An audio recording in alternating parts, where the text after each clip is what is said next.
All right, just gonna hit record. I haven't I haven't recorded a Kant video for probably. Actually, I have one sitting in my computer that I haven't edited. I don't know when it's from. Um, so yeah, I'm gonna get back into it. Feels a little bit like I don't know, like I'm starting from scratch, but that's not true. Um, I watched the Victor Gijsbers lecture related to this, and I feel like this was very much a tonal shift from what was going on previously. My understanding is the refutation of idealism, as it kind of sounds, is some sort of rejection of Berkeleyan idealism, which I'm looking for the book on my shelf right now. It's in my have already read section because I read it. I need to reread it for sure because I'll be honest with you, I don't know. Here it is. Principles of Human Knowledge in 3 Dialogues by Berkeley. So I read it. It was great. Honestly, for some reason, I feel like Berkeley.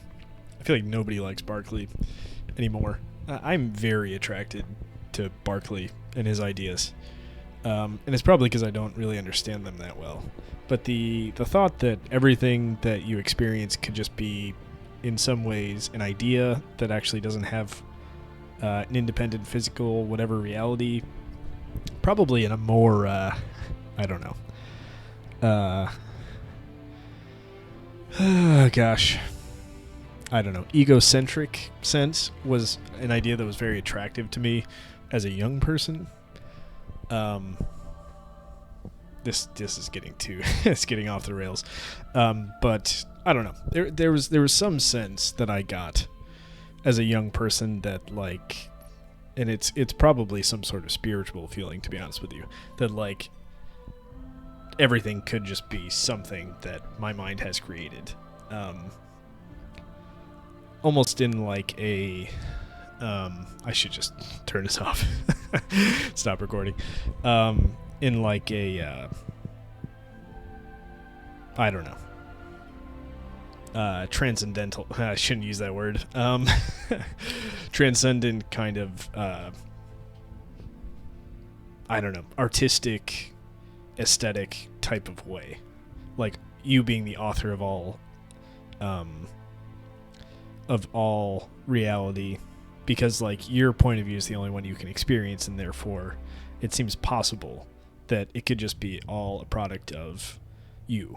And I mean, that's the only real like primary option you have, right? You couldn't really make it be the product of somebody else. But anyway, and with that comes a lot of ideas of like, okay, it frankly brings in a lot of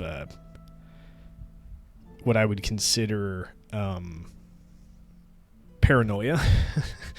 Like this idea of like having to fold everything into a potential reality that you have yourself constructed. The idea is like it wouldn't be like huge deviations wouldn't be that crazy to conceive, right? Like meaning, okay, there's like a huge earthquake that killed a bunch of people. Okay, that seems like something weird that would happen in the world. That is not something inconsistent with, I don't know, the reality that I potentially have constructed. But the idea, this is something I've thought about a fuck ton.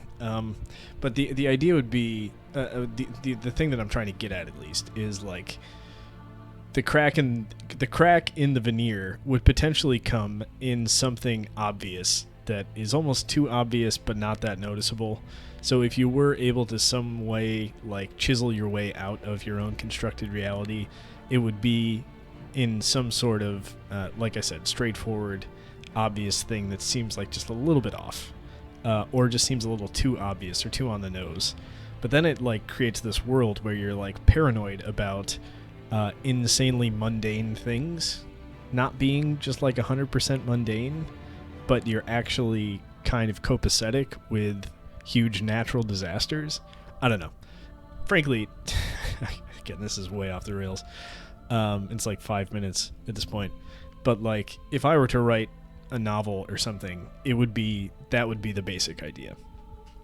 If anybody thinks that's a good idea and has listened to this, let me know. But anyway, back to Kant. So my understanding is, like, in the first edition of the, what's the name of this book? What is it called? In the critique, I think Kant was, like, accused of, or at least there were hints of, some sort of Berkeleyan idealism, where he was setting up some sort of system in which you could interpret it to mean that all we have is, like, internal ideas, and, like, it doubts the existence of external reality. And my understanding is, I should have brought some water downstairs, I don't think I have any, it's fine, is that this kind of short, I think it's 8 pages or so, Refutation of Idealism, is Kant responding to that in the second edition to head off any of those concerns. I don't know if I could completely summarize his response, but I think effectively he's gonna talk about, and this is from Dr. Gijsbers' lecture, he's gonna talk about, like, Cartesian skepticism, which, like, doubts whether or not there is an external reality, and then there's kind of the Berkeleyan skepticism. It's kind of more idealism than skepticism, but that affirmatively asserts that there is no external reality. And I think what Kant is going to say is, like, his system presupposes external reality because it first presupposes inner reality, and there's, like, no way that you can experience inner reality in the way that we do without experiencing external reality. And all of these things also have to be in space and time, which he kind of established in the Transcendental Aesthetic. So, again, I think it's a pretty short response in outline of these ideas, but I think, I don't know, don't quote me on it because I haven't read it yet, but let's get into it. All right. We're at page 238 of the Penguin Classics edition, Refutation of Idealism. Idealism, I mean material idealism, is the theory which declares the existence of objects in space outside us as either merely doubtful or not demonstrable, or false and impossible. The former, which is doubtful, is Descartes, is the problematic idealism of Descartes, who declares only one empirical assertion to be indubitable, namely that of I am. The latter is the dogmatic idealism of Berkeley, who declares space and all things to which it belongs as an inseparable condition, as something that is in itself impossible, and declares, so space in itself is impossible, and declares, therefore, the things in space, sorry, I'm highlighting, the things in space as mere products of the imagination. All right, so space is impossible.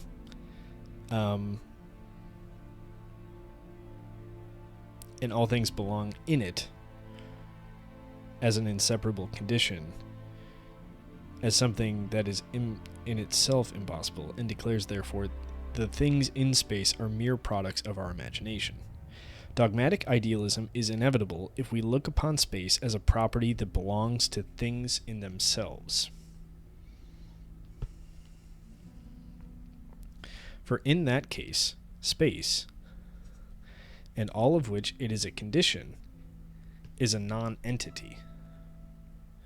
The ground on which that idealism rests has already been removed by us in the Transcendental Aesthetic, meaning space is not an independent thing.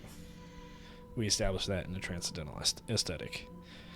Problematic idealism, which asserts nothing about this, but only pleads our inability to prove any existence except our own, by means of immediate experience, is reasonable and is in accordance with a sound philosophical mode of thought.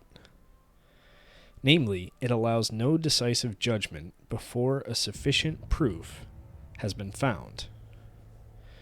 The required proof will have to demonstrate that we Okay, the required proof will have to demonstrate that we have not only imagination, but also experience of external things. And this, it seems, can hardly be done in any other way except by proving that even our inner experience, which Descartes considers as undoubted, is possible only on the supposition of outer experience. Theorem. The mere but empirically determined consciousness of my own existence proves the existence of objects in space outside myself. Proof. I am conscious of my own existence as determined in time, and all determination of time presupposes something permanent. In perception. Right, that was like the first... Wasn't that like the first analogy? Was it the second analogy? No, whatever. It was one of the analogies discussed in the analogies. This permanent, however, cannot be something within me. Right, because we have to experience it outside of us, right? Because my existence in time can be determined only through this permanent. The perception of this permanent, therefore, is possible only through a thing outside of me. Right, meaning the permanence of time is only permanent insofar as, like, I am, like, experiencing things within time consecutively, or, like, you know, outside of me. Okay. The perception of this permanent, therefore, is possible only through a thing outside me, and not through the mere representation of a thing outside me.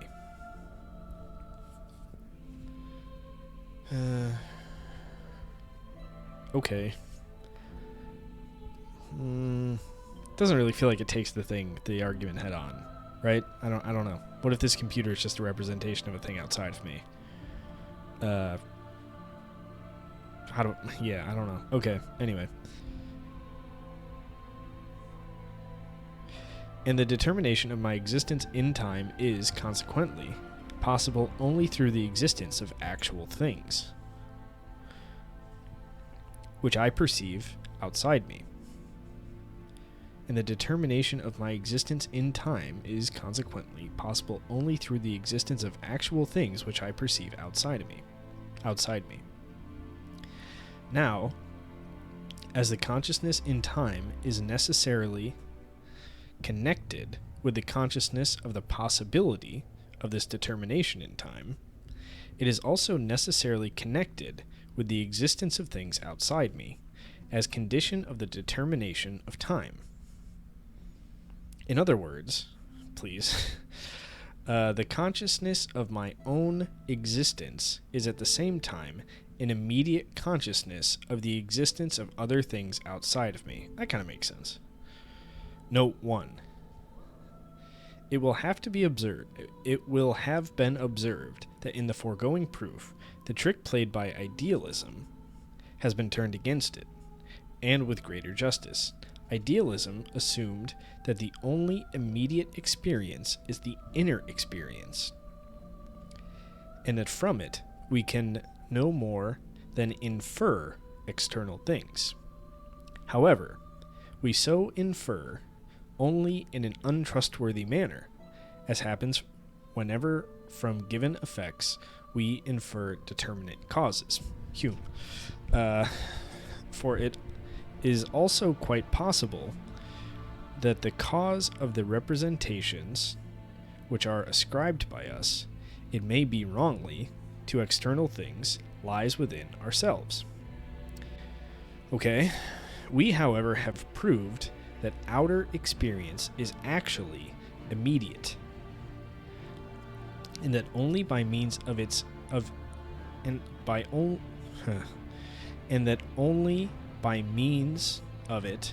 inner experience, though not the consciousness of our own existence, yet its determination in time becomes possible.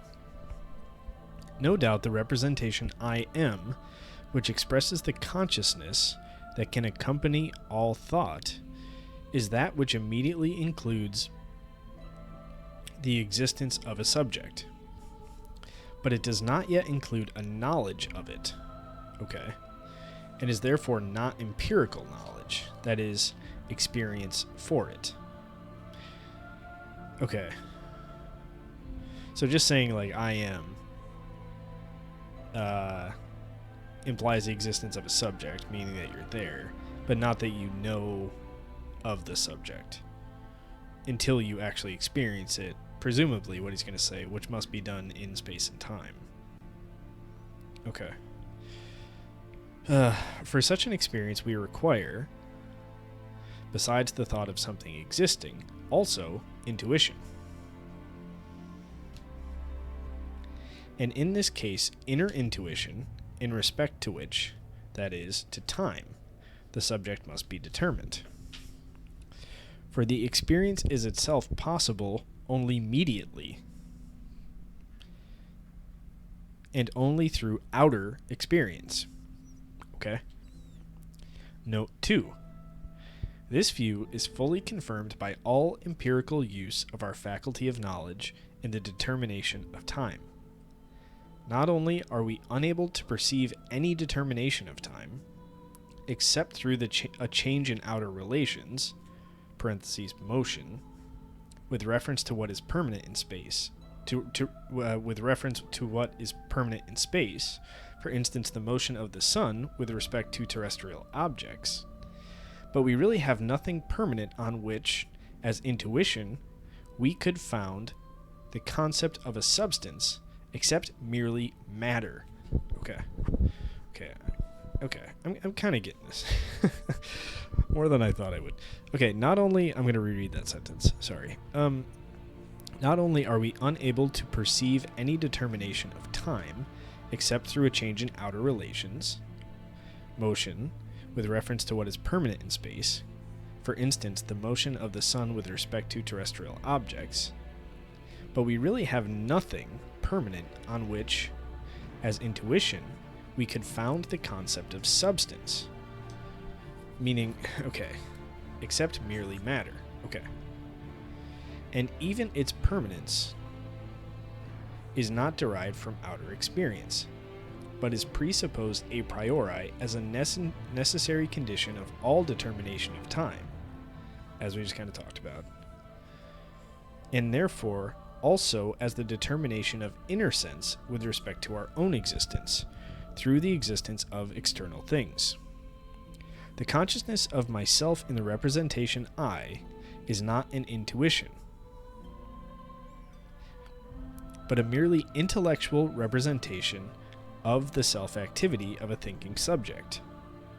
Hence, the I has not the slightest predicate of intuition, which, as permanent, might serve as the correlate for the determination of time in inner sense, such as, for instance, impenetrability is in our empirical intuition of matter. Okay, I'm gonna keep going. I think I'm kind of getting it.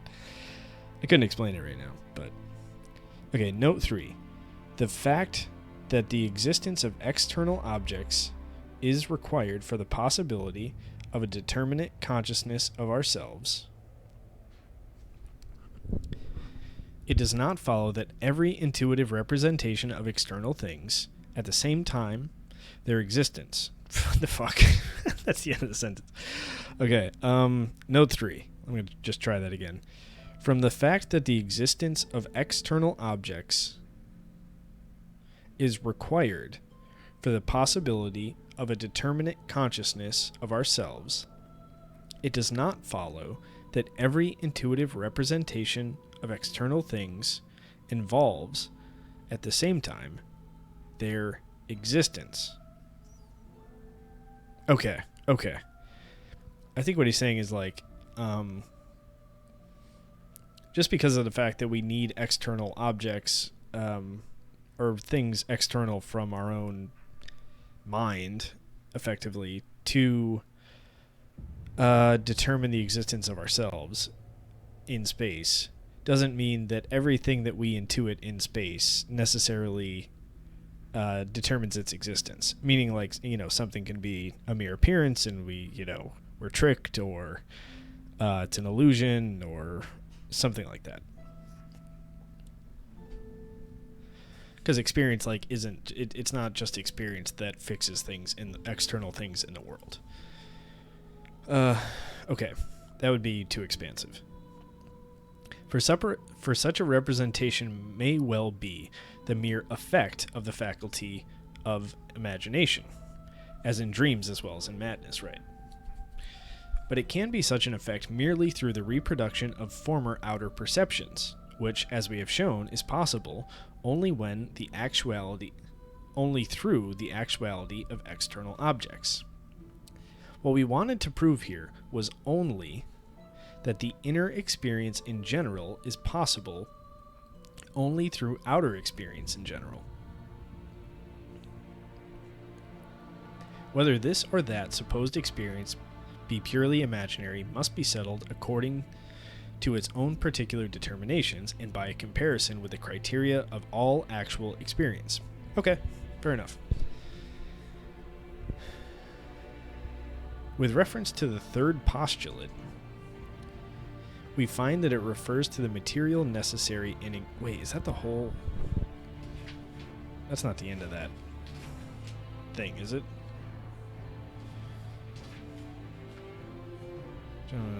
Well, I guess we'll see. I'm going to keep going. With reference to the third postulate, we find that it refers to the material necessity of existence, and not the merely formal and logical necessity in the connection of concepts.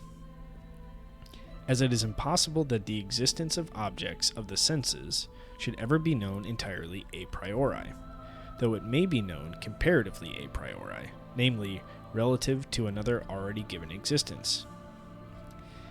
And, as even in that case, we can only arrive at such an existence as must somewhere be contained in the context of the experience which the given perception forms a part. It follows that the necessity of existence can never be known from concepts, but always only from the connection with what is actually perceived, and according to general rules of experience. Okay. Now there is no existence that can be known as necessary under the condition of other given appearances, except the existence of effects from given causes according to the laws of causality. It is not, therefore, the existence of things, substances, but the existence of their state, of which alone we can know the necessity. Okay, like the actual thing doesn't matter, but it's kind of like its conditions in reality.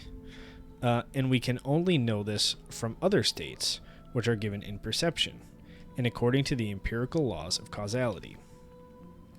Hence, it follows that the criterion of necessity can only be found in the law of possible experience, namely that everything that happens is determined a priori by its cause in appearance.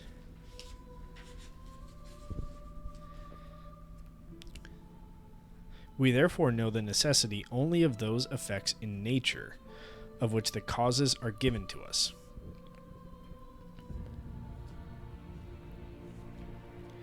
And the character of necessity in existence never goes beyond the field of possible experience. Okay.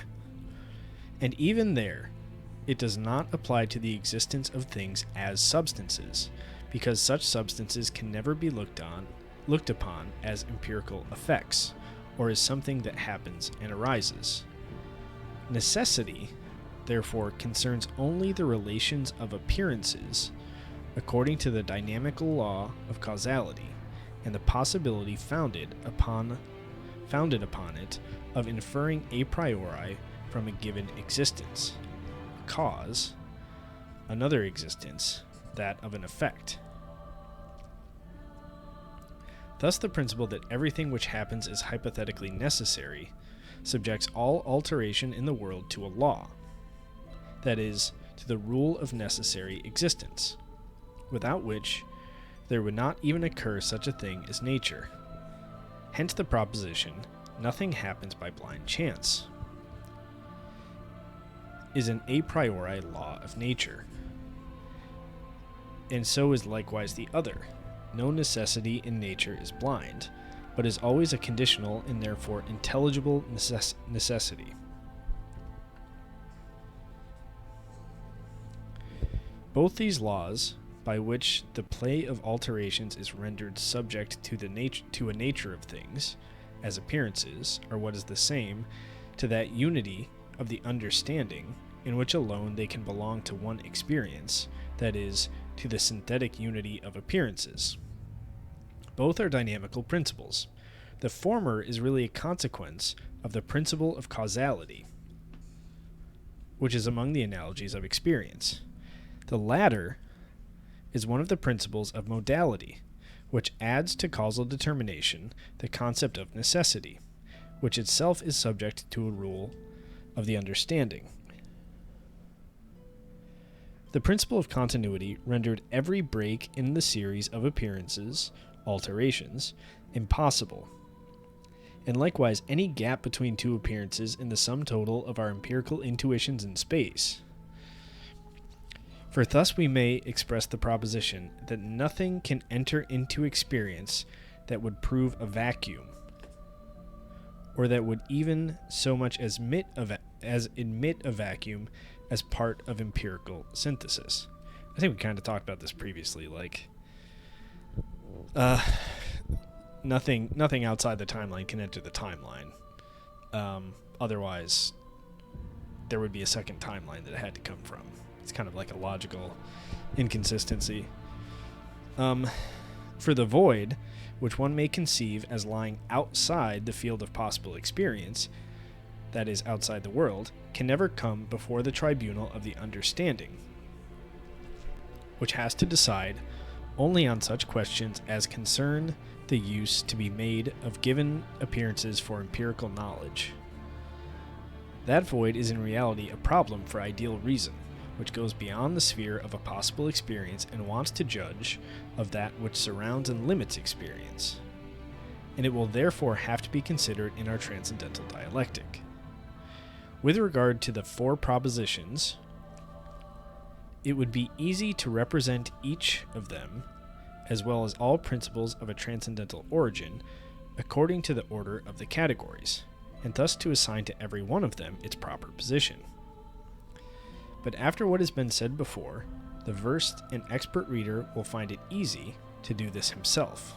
Fuck yeah, I'm sure I'll find it really easy, and to discover the guiding method for it.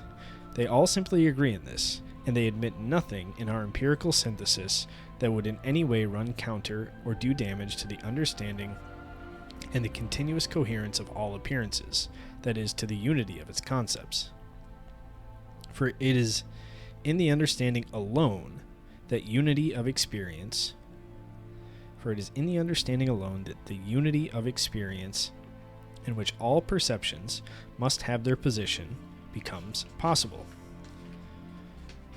True. Wait, wasn't there a break here at some point? Was it 46? This is definitely not part of the... That section was definitely ended. The Barclay. This is not related. This is related to like the possible, the necessary, and the other stuff. But anyway, this is fine enough. Let's keep going. Whether the field of possibility be larger than the field which contains everything which is actual, and whether this again be larger than the field of what is necessary, makes sense, these are curious questions, the solution of which is synthetic. And yet, they are to be brought before the tribunal of reason alone. For they are tantamount to a question of whether all things as appearances belong to the sum total and context of a single experience, of which every given perception forms a part that hence cannot be connected with any other appearances, or whether my perceptions can ever belong to more than one possible experience in its general connection. This kind of makes sense. These are logical things, but not necessarily definitional things. Therefore, like, they're synthetic because we have to tease them out apart from their actual definitions. But they are not something that I don't know. I don't think are they a priori? Probably not. But okay. The understanding does nothing but give a priori to experience in general a rule, according to the subjective and formal conditions of sensibility and apperception, which alone renders experience possible.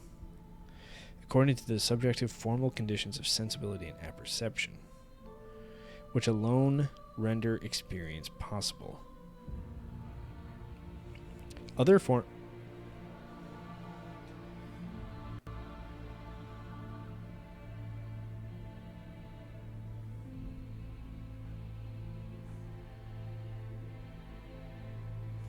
Oh, God. Okay,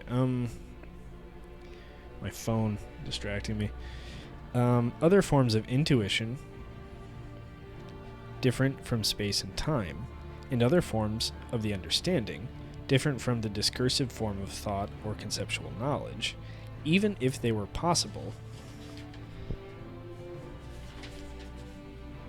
we cannot render in any way conceivable or comprehensible to ourselves. And even if we could, they would never belong to experience, as the only field of knowledge in which objects are given to us.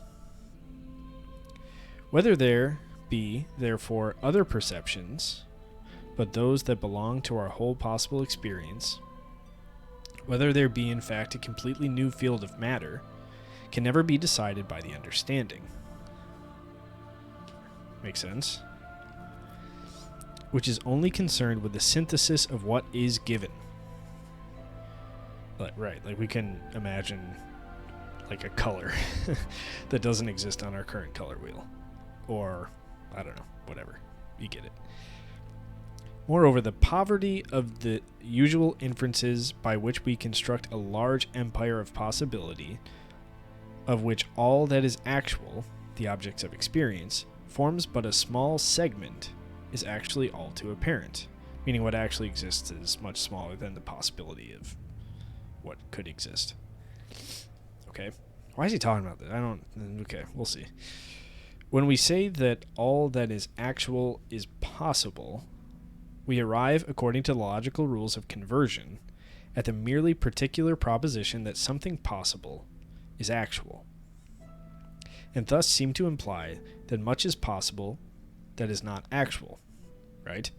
Nay, it seems as if we might extend the number of the possible beyond that of the actual, simply on the grounds that something must still be added to the possible to make it actual.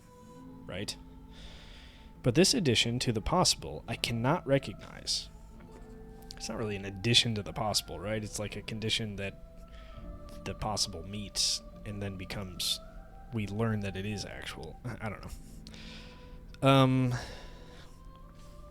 But this addition to the possible I cannot recognize, because what would thus be added to the possible would be impossible. It is only to my understanding that something can be added beyond the agreement with the formal conditions of experience. And what can be added is the connection with some perception. And whatever is connected with perception, according to empirical laws, is actual, though it may not be perceived immediately. Interesting. So what he's saying is, like, you have a possibility. If you were to add something actual to it, you couldn't do that because like, you couldn't add something to it, because if you were to add something to it, it would be actual, and like to smush a possible thing together with an actual thing would be kind of a contradiction. The fuck's he talking about? Why are we talking about this? Okay, I'm sure it'll make sense someday when I'm older. But that, in thoroughgoing connection with what is given to us in experience,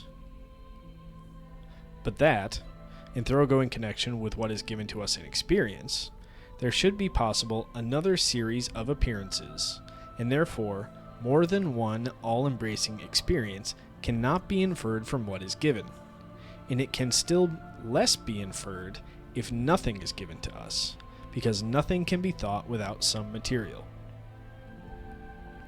Okay, yeah.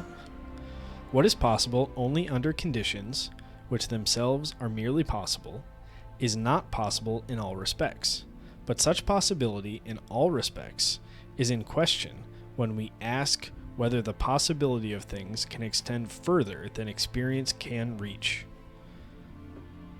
Oh, I need some water. Let's keep going. I'm just going to read another 2 pages, so it's fine. Well, 2 pages, like 20 minutes. Okay.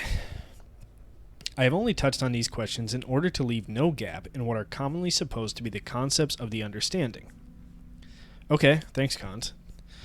But absolute possibility, that which is valid in all respects, is no mere concept of the understanding, and can never be used empirically. I mean, that makes sense, because if it's possible, it's like a hypothetical, so you can't use it empirically. Makes sense. It belongs to reason alone, which goes beyond all possible empirical use of the understanding. We have therefore only made these few critical remarks, leaving the matter itself in obscurity for the present, and until we have an occasion for further treatment. Cramp in my neck. And here, as I am about to conclude this 4th section, and at the same time the system of all principles of the pure understanding, I think I ought to explain while I call the principles of modality postulates. I think you should. I do not take this term in the sense which has been given to it by some modern philosophical writers, and which is opposed to the sense in which mathematicians take it, namely, that to postulate should mean to treat a proposition as immediately certain without proof or justification. For if we were to admit with regard to synthetic propositions, however evident they may be, that they should meet with unreserved approval without a deduction and merely on their own authority, all critique of the understanding would be at an end. I agree. And as there is no lack of bold assertions that common belief, which is no credential, does not refuse to accept, our understanding would be open to every fancy. It could not refuse its approval to claims which demand admission, though illegitimately, in the same confident tone as actual axioms. If, therefore, an a priori determination is to be synthetically added to the concept of a thing, it will be indispensable that, if not a proof, then at least a deduction of the legitimacy of such an assertion should be forthcoming. I agree. Sometimes I get like out of breath reading. Oh man, I should need to quit smoking. I don't smoke. The principles of modality, however, are not objectively synthetic, because the predicates of possibility, actuality, and necessity do not in the least enlarge the concept of which they are affirmed, for they still add something to the representation of the object. But as they are, nevertheless, always synthetic, they are only subjectively, i.e., they add to the concept of a thing, the real, of which otherwise they say nothing, the peculiar faculty of knowledge from which it springs, and in which it has its seat. That's a fucking great sentence. Okay. Thus, if in the understanding the concept is merely connected with the formal conditions of experience, then its object is called possible. I agree. If it is connected with perception... Okay, these are easy definitions. Okay. If it is connected with perception, parentheses, sensation, as the matter of the senses, close parentheses, and through it determined by the understanding, then the object is called actual. Good. If it is determined through the connection of perceptions according to concepts, Right. Then it is called necessary. The principles of modality, therefore, predicate nothing of a concept except the action of the faculty of knowledge by which it is produced. In mathematics, a postulate means a practical proposition containing nothing but the synthesis by which we first give an object to ourselves and produce its concept, as when, for instance, we are to draw, with a given line, a circle on a plane from a given point. Such a proposition cannot be proved because the procedure required for it is the very procedure by which we first produce the concept of such a figure. We may therefore, with the same right, postulate the principles of modality, because they never expand the concept of things in general, but only indicate the manner in which the concept was connected with our faculty of knowledge. Okay. And then we go to the general note on the system of principles. Should I just read this too? What's after this? Chapter: The Transcendental Doctrine of the Power of Judgment. Let's just keep going. Fuck it. Got nothing better to do. I'll be honest, I'm a little fuzzy. Losing steam here. General note on the system of principles. It is very remarkable that we cannot understand the possibility of anything from the category alone, but must always have an intuition in order to exhibit by it the objective reality of the pure concept of the understanding. Let us take, for instance, the categories of relation. It is impossible to understand from mere concepts alone: 1. How something can exist only as subject, and not as a mere determination of other things, that is, how it can be a substance. 2. How, because something is, something else must be, that is, how something can ever be a cause. Or 3. When there are several things, how because of one of them is there, something follows for the rest, and vice versa, and how there should occur in this way a certain community of substances. The same applies to other categories, as for instance, how a thing could be one that is a magnitude with many others. As long as there is no intuition, we do not know whether, through the categories, we think an object. Indeed, whether any object can at all belong to them. Okay. And thus we see that the categories by themselves are not knowledge, but mere forms of thought, by which given intuitions are turned into knowledge. It likewise follows from this that no synthetic proposition can be made out of mere categories.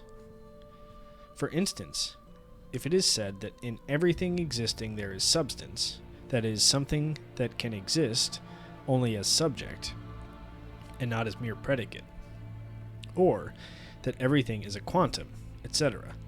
Here we have really nothing whatever which would enable us to go beyond a given concept and connect with it another. Hence, no one has ever succeeded in proving a synthetic proposition merely by pure concepts of the understanding, as, for instance, the proposition that everything which exists contingently has a cause. Right, like no matter how obvious your synthetic propositions are, I think he was making this point in the last section too.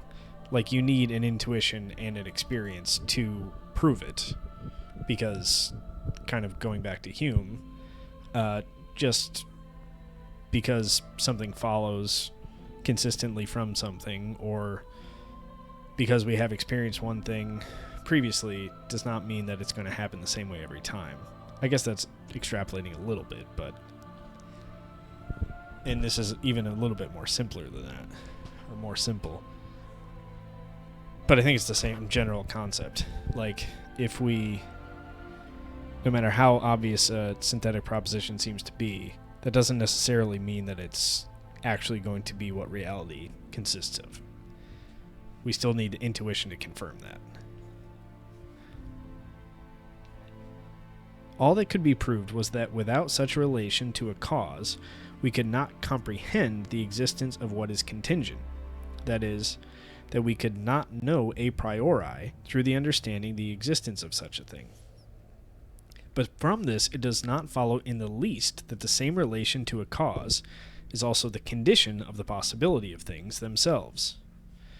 If the reader will go back to our proof of the principle of causality, he will perceive that we could prove it only of objects of possible experience, by saying that everything which happens, every event, presupposes a cause. We could prove it only as a principle of the possibility of experience, that is, of the knowledge of an object given an empirical intuition, but not by means of mere concepts. It is perfectly true that this proposition, that everything contingent must have a cause, is nevertheless clear to everybody from mere concepts, but it should be observed that in this case, the concept of the contingent no longer contains the category of modality. Okay, now I'm starting to get lost. But it should be observed that in this case, the concept of the contingent no longer contains the category of modality, as something the non-existence of which can be thought, but that of relation, as something which can only exist as the consequence of something else. Okay, so it isn't a modality, and it is a relation, therefore it can be figured out from pure concepts. It thus becomes, in reality, an identical proposition to say that what can exist only as a consequence has its cause. And thus, when we have to give examples of contingent existence, we have always recourse to alterations, and not merely to the possibility of the thought of the opposite.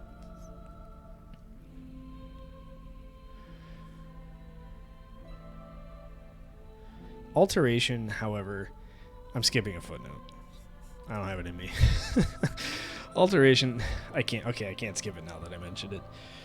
Footnote, it is easy enough to think of the non-existence of matter, but the ancients did not infer from this its contingency. Not even the change of existence and non-existence of any given state of a thing, which constitutes all alteration, can prove the contingency of that state, as if from the actuality of its opposite. Okay, right. Meaning, the existence or non-existence of a thing does not prove the fact that it could be the opposite, right? Like, could exist or not exist. Whether that's possible or, I want to say necessary, but that seems like too jargonistic based on Kant's wording.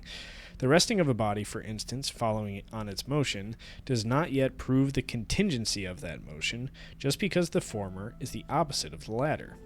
The opposite here is opposed to the other, not realiter, but only logically. Right. Meaning, like, the movement of the bodies is not necessarily like a 50-50 chance in reality. It's only a 50-50 chance logically. It could be one, could be the other. In order to prove the contingency of the motion of a body, we should have to prove that instead of the motion at the preceding point in time, it would have been possible for the body to have been at rest then, not that it is at rest afterwards. For in this case, both opposites are quite consistent with each other. Right, it was... okay, I understand. Okay, alteration, however... back to the body, sorry. Alteration, however, is an event which, as such, is possible only through a cause, the non-existence of which is therefore in itself possible. Okay, and then the alteration wouldn't exist, but the cause doesn't necessarily have to exist. And we thus recognize contingency from the fact that something can only exist as the effect of a cause. And if therefore a thing is assumed to be contingent, it becomes a merely analytic proposition to say that it has a cause. Ugh, okay. It is still more remarkable, however, that in order to understand the possibility of things according to the categories, and thus to establish the objective reality of the latter, we require not merely intuitions, but always outer intuitions. Thus, if we take, for instance, the pure concepts of relation, we find 1. In order to give something permanent in intuition, as corresponding to the concept of substance, and thus to show the objective reality of that concept, we require an intuition in space, an intuition of matter, because space alone is determined as permanent, while time, and therefore everything that exists in inner sense, is in constant flow. 2. In order to exhibit alteration as the intuition corresponding to the concept of causality, we must use motion as alteration in space for our example. Only thus can we gain an intuition of alterations, the possibility of which no pure understanding can ever comprehend. Alteration is the combination of contradictorily opposed determinations in the existence of one and the same thing. Now, how is it possible that from a given state, another state opposed to it should arise in the same thing? No reason can conceive without an example. Nay, reason cannot render it comprehensible to itself without intuition even. Okay, meaning to go back to the celestial bodies thing, we can't tell why something would move and then not move without an intuition. Or at least the same object could have those opposite states that are conflicting with one another without an intuition. Right? I don't know. Could we? Logically, I guess, but not empirically. I don't know. This intuition, however, is that of the motion of a point in space, the presence of which in different places, as a sequence of opposite determination, gives us for the first time an intuition of alteration. For in order that we may subsequently make even inner alterations unthinkable, or alterations thinkable, we must make time as the form of inner sense figuratively comprehensible to ourselves by means of a line, and the inner alteration by means of the drawing of that line, by means of motion. In other words, we must make the successive existence of ourselves in different states comprehensible by means of outer intuition. The real reason for this lies in the fact that all alteration presupposes something permanent in intuition. Right, because there's one thing, then there's another thing, and they must always be in some way, in order that it may itself be perceived as alteration, while no permanent intuition is to be found in the inner sense. That makes sense. It has to be outer. Okay. 3. And lastly, the category of community, meaning multiple things existing at the same time, cannot, as far as its possibility is concerned, be comprehended by mere reason at all. And the objective reality of that concept, therefore, cannot possibly be understood without intuition, that is, without outer intuition of space. For how should we think the possibility that, when several substances exist, from the existence of one substance something could reciprocally follow, as an effect, for the existence of the others?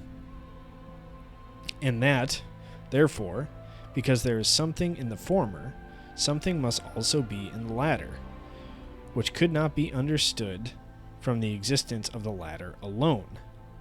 For this is necessary to establish community, though it is utterly incomprehensible among things, each of which completely isolates itself through its subsistence. Okay. Leibniz, therefore, when he attributed community to the substances of the world, as thought by the understanding alone, required a deity for the mediation. Didn't Descartes also? Well, I don't know. For as he justly perceived, such community would have been inconceivable as springing from the existence of such substances alone. We, on the contrary, can render the possibility of such a community of substances as appearances perfectly understandable to ourselves if we represent substances in space, that is, in outer intuition. Right. For space contains a priori already formal outer relations as conditions of the possibility of real relations, of action and reaction, that is, of community. It is easy to show in the same manner that the possibility of things as magnitudes, and therefore the objective reality of the category of magnitude, can also only be exhibited in outer intuition, and by means of it alone be afterwards applied to inner sense. But in order to avoid prolixity, I must leave it to the reflection of the reader to find examples of it. Okay, I'll do that. The whole of these remarks is of great importance, not only as confirming our previous refutation of idealism. So we are still in a refutation of idealism. Jesus. I kind of was lost there for a minute and thought we had moved on. But even more in order to show us, when we come to treat of self-knowledge, by mere inner consciousness, and of the determination of our own nature, without the help of outer empirical intuitions, the limits of the possibility of such knowledge. The final conclusion of the whole of this section is therefore this: all principles of the pure understanding are nothing more than a priori principles of the possibility of experience. And to this possibility alone do all a priori synthetic propositions relate. Nay, their possibility itself rests entirely on this relation. I gotta reread that. Okay, the final conclusion of the whole of this section is therefore this: all principles of the pure understanding are nothing more than a priori principles of the possibility of experience. Okay.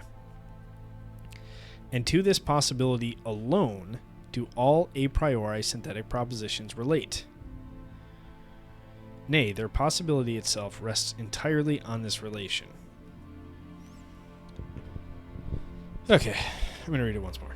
All principles of the pure understanding are nothing more than a priori principles of the possibilities of experience. And to this possibility alone do all a priori synthetic propositions relate. Nay, their possibility itself rests. Okay. Oh, man. It's going to be reading this again, but goddamn is it difficult. I don't care that it's difficult. I care that I pretty much have to get anything out of this, like watch a video beforehand and do a bunch of legwork. I don't mind sitting down and reading for a long time, but like the legwork makes it kind of a barrier, an additional barrier, I should say.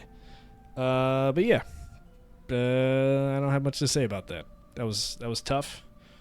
And it was like, I think one of the reasons I fell off before was because it did very much feel like a one-off kind of tangential thing that I was not super motivated to tackle, and therefore I think I kind of just